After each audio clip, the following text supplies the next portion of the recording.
Todos, bueno, vamos, mi grupo y yo, es conformado por Nicolás Bernal, María Andrea Chamorro y pues yo que soy Juan José Cuellar, vamos a hacer un análisis sobre el sistema colonial británico en la India, sobre, por ejemplo, su estructura económica, política, cómo estaban organizados, etcétera.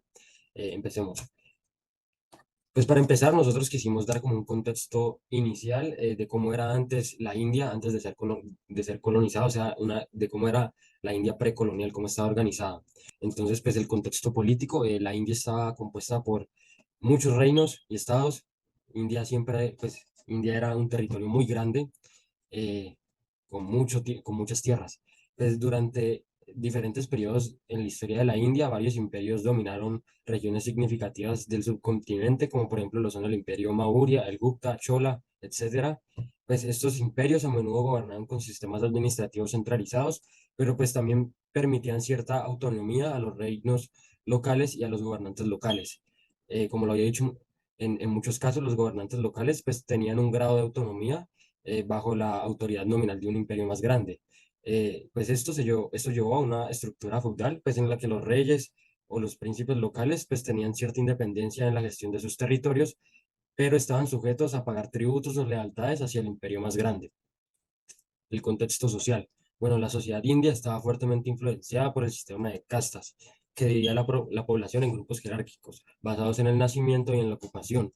Los cuatro principales clases o grupos, o como le dicen allá, Varna, eran los brahmanes, que eran sacerdotes y eruditos, los kshatriyas, que eran guerreros y gobernantes, los vaishyas, que este grupo era compuesto por los comerciantes y agricultores, y los shudras, pues que eran trabajadores manuales. Además, pues también existían numerosas subcastas y grupos étnicos que pues conformaban la compleja estructura social de la India. En el contexto económico, pues bueno, la agricultura era la principal fuente de subsistencia para la India, para la mayoría de su población. Se practicaba una variedad de métodos agrícolas, por ejemplo, la irrigación en las tierras fértiles del río Indo y el Ganges. Se cultivaban una amplia gama de cultivos, de productos, incluidos, por ejemplo, el arroz, el trigo, el algodón, especias, productos comerciales como, por ejemplo, era la caña de azúcar y el opio. Además, pues también la India tenía una rica tradición comercial, que es de muchos años atrás. Ellos contaban con rutas comerciales terrestres y marítimas que la conectaban con otras partes del mundo, como por ejemplo era Asia, África y Europa. Estaba conectado con muchos lugares comerciales. Las ciudades comerciales, por ejemplo, las principales eran Surat, Calcuta y Madrás, que eran importantes centros de comercio internacional.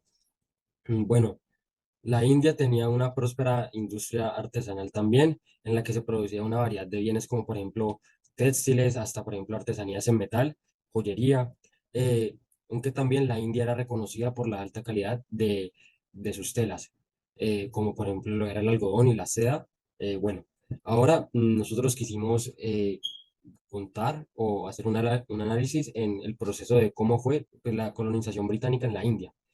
Por ejemplo, eso empezó con el establecimiento de la Compañía Británica de las Indias Orientales en 1600, bajo una carta real otorgada por la reina Isabel I de Inglaterra, con el objetivo pues, de participar en el comercio del este, incluida en la India. Después se establecen asentamientos comerciales en el siglo XVI.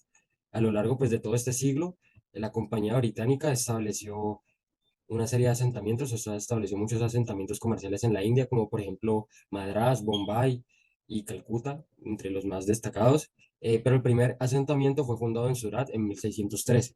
Estos asentamientos sirvieron como centros comerciales y bases para la expansión británica en la región. Después se sigue con la expansión comercial y diplomática. En este periodo de tiempo, la Compañía Británica de las Indias Orientales expandió pues, su presencia y sus actividades comerciales, estableciendo relaciones comerciales con gobernantes locales, y pues esto les ayudó a adquirir privilegios pues, privilegios comerciales y también territoriales privilegios. Bueno, después se dan las guerras y los conflictos con las potencias locales y también con otras potencias de afuera en el siglo XVIII. Pues con el tiempo, pues era algo que iba a pasar. La compañía británica se enfrentó a conflictos con potencias locales y otros competidores europeos, como por ejemplo lo eran Francia y Portugal, por el control de territorios estratégicos y rutas comerciales en la India.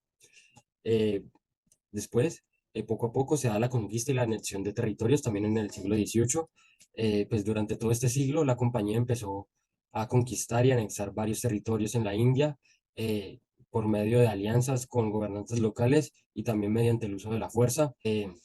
Otro aspecto importante en la historia de la colonización británica en la India es la rebelión de 1857 y la transferencia del poder a la corona británica. La rebelión de 1857 fue un punto de inflexión, es conocida como la Primera Guerra de Independencia de la India. Esta se da por el descontento de las tropas locales, o sea, de las tropas indias y de las personas en contra de la compañía británica, se da por su descontento y deciden levantarse pues en las armas y hacer una revolución, perdón, una rebelión, pero pues poco a poco la compañía británica fue sofocando las rebeliones y la fuerza de la rebelión que había tomado al principio se fue perdiendo poco a poco y otra vez la compañía británica logró tener el control de todo. Mm, pues gracias a esto la corona británica asumió el control directo de la India desde la compañía británica de las Indias Orientales, pues lo que dio inicio al periodo conocido como el Raj británico. Por último, ya el establecimiento del Raj británico en el siglo XIX, o sea, en 1800, pues ya con el control directo de la corona, la India pasó a estar bajo el gobierno de los virreyes y gobernantes locales nombrados por la corona británica. Durante el Raj británico, Gran Bretaña ejerció un control político, económico y cultural significativo sobre la India. Se introdujeron varias reformas administrativas, legales y sociales, incluidas una administración centralizada. Para hablar sobre la organización administrativa de India bajo el dominio del Imperio Británico, tendríamos que remontarnos a la ley del gobierno de India de 1858. Resulta y acontece que el 2 de agosto de 1858 el Parlamento aprobó esta ley que transfiere el poder del Imperio Británico sobre la India de la sociedad a la corona. Es decir, que los poderes residuales de la empresa mercantil recaían en el secretario de Estado para la India, ministro del gabinete de Gran Bretaña, que era asistido por el Consejo de la India. El responsable de la gobernanza del Imperio Británico sobre la India era la comunicación más formal que había desde Londres a los gobiernos de la India. La India estaba dividida en virreinatos, estaba el virrey, que básicamente era el que mandaba, era palabra divina. A pesar que había división de poderes ejecutivos y legislativos, él era el representante de la corona británica en la India.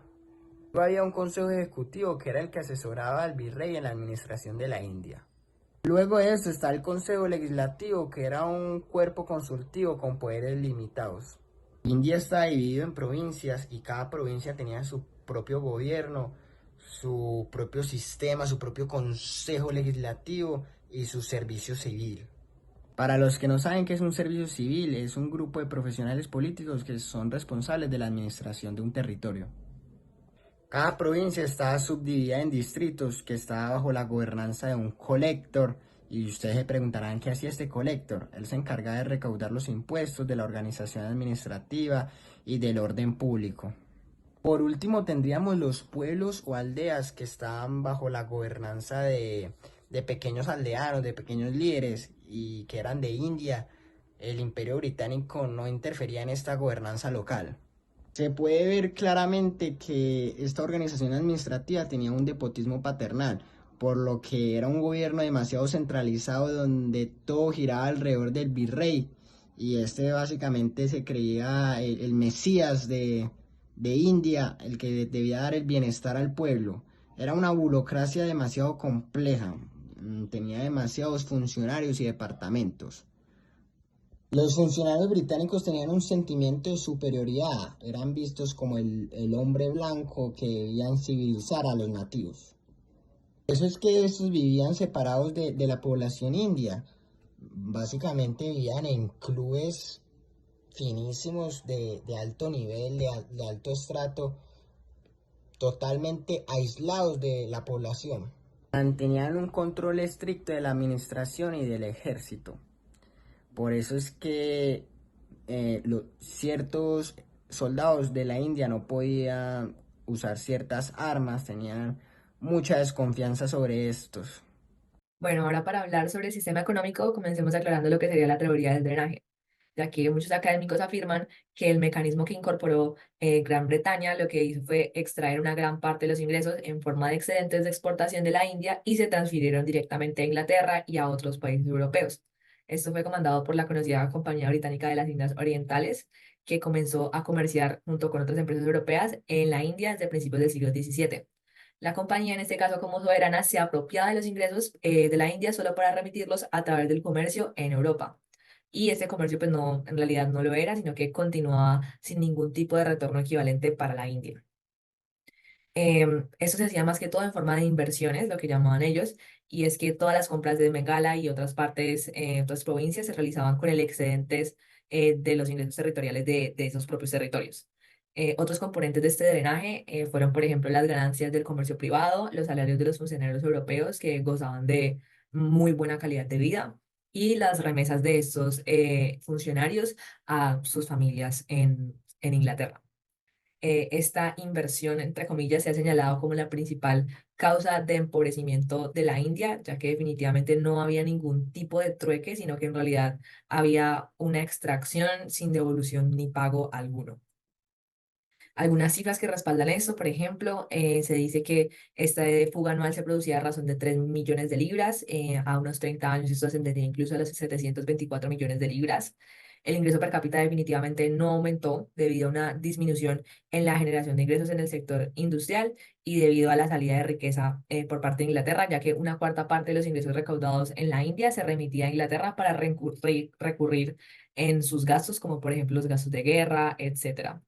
Esto se puede ver a través de los datos de Madison Project, donde se evidencia que definitivamente el PIB de la India al inicio del periodo y al final del periodo es casi igual, no tiene un crecimiento que pues pueda denotarse, sino que pues se ve que es básicamente estancado. Ahora, en cuanto a la organización económica, podemos hablar por un lado de las políticas agrícolas, las cuales estuvieron potencializadas principalmente por los intereses algodoneros en Gran Bretaña, que estaban altamente preocupados por el desarrollo de la agricultura en la India.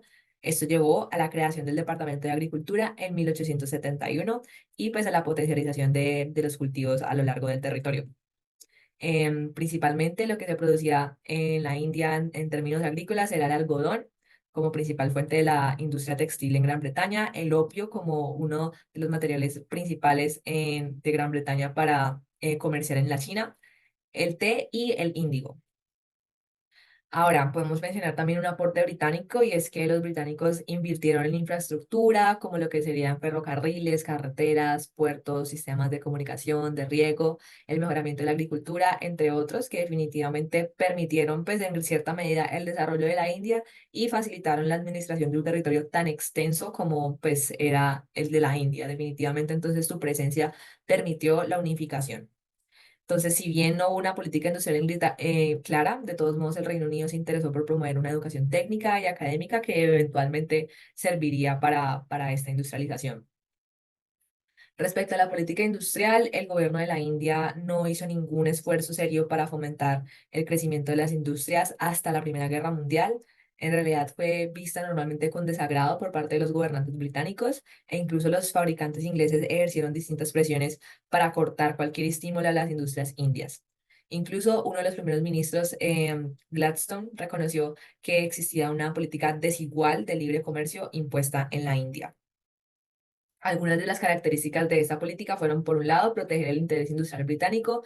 Esto se evidencia claramente en la industria del algodón, donde se derogaron los derechos de importación sobre los textiles, no se hicieron nuevos intentos de reimponer estos derechos, a pesar del enorme déficit que presentaba el presupuesto indio. E incluso los fabricantes británicos presionaron para obligar a las autoridades indias en 1896 a adoptar un impuesto especial a todos los productos tejidos. En definitiva, la política fiscal no solo no fue favorable para la industria, sino que también fue perjudicial para el crecimiento de las mismas. Hubo también unos esfuerzos promocionales muy dudosos. Algunos gobiernos provinciales intentaron, manifestaron encabezar el desarrollo de nuevas industrias. Sin embargo, estos esfuerzos no fueron aprobados por el secretario de Estado, ya que se afirmaba, pues debido a esta ideología del libre comercio, que debe dejarse en manos de las empresas privadas, demostrar que estas mejoras se pueden adoptar con fines comerciales y no debe haber ningún tipo de interferencia a la empresa privada. Las guerras mundiales definitivamente también impactaron la economía de India. Por un lado, la Primera Guerra Mundial expuso la debilidad básica de su economía, que era la dependencia económica del material y los bienes de capital europeos. Por lo tanto, se buscó la implementación de una política de intervención en los asuntos industriales como única manera de abrir las oportunidades de inversión y reducir la dependencia extrema en la tecnología y las habilidades importadas desde Europa. Respecto a la Gran Depresión, esto restringió el alcance de las actividades provinciales orientadas a la industrialización y en realidad solo tres provincias al final lograron crear este marco institucional que extendiera las industrias, que fueron Madrás, Bihar y Orissa. Y en cuanto a la Segunda Guerra Mundial, esta ofreció una especie de protección natural e indujo el crecimiento acelerado en las industrias indias gracias a esta protección. Y el gobierno de India lo que hizo en este caso para fomentar estas industrias crecientes fueron ofrecer protección posguerra a las industrias que habían nacido durante este periodo. Por último, existió también una política de protección discriminatoria durante el periodo de 1914 a 1922, en donde se revirtió la política de libre comercio, ya que las exigencias de la guerra llevaron al aumento de los derechos de aduana, que indirectamente protegió las industrias, a pesar de que esa no era la intención británica. A partir de eso, entonces el gobierno de la India aceptó el principio de autonomía fiscal y nombró una comisión en 1921 para crear una política fiscal exclusivamente en interés de la India. Al inicio de este periodo entre guerras hubo un desarrollo industrial importante en gran medida a la protección que se les concedió a las industrias. Sin embargo, se afirma que pues esta protección discriminatoria terminó siendo muy superficial, una asistencia muy superficial prestada por el gobierno, incluso con cierta renuencia hacia algunas industrias y pues definitivamente no se puede hablar como de un impacto tan significativo a pesar de que pues se intentó de cierta manera que esto ayudara a la protección de las mismas. Y bueno, eso sería todo respecto a la organización económica de la colonia británica en la India.